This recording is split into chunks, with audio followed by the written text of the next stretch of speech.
अब नहीं मिली है ललिया एकरा से भेट मुलाकात बोल करब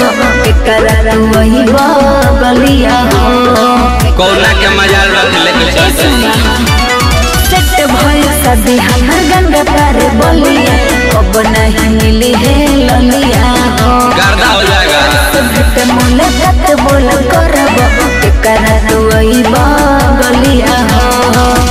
जहिया ले जाई तहरा मंगिया में सनुरा भर जहिया ले जाई तहरा मंगिया में सनुरा भर ए सोना वही दिन करम तहरा पियावा के मडर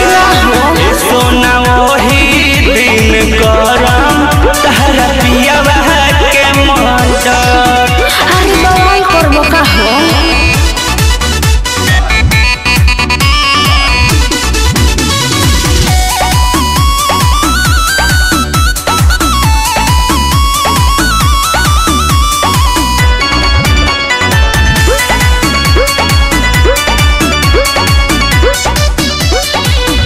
हमारा से जुदा होके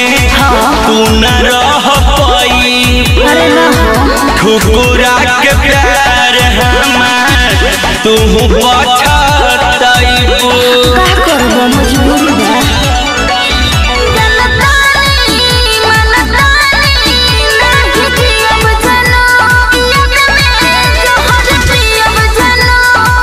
जानत नहीं खुद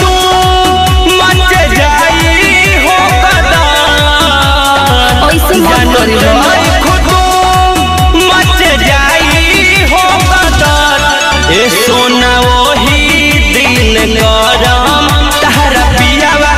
के मडर ए जानो वही दिन करम तहरा पियावा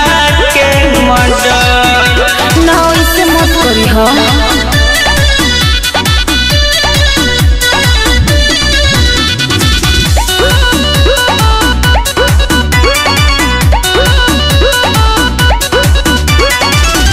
राजा जी के बतिया में तू ना पिघली हो आई जब मौका घरी ना बदली हो अरे ना जानो विश्वास करो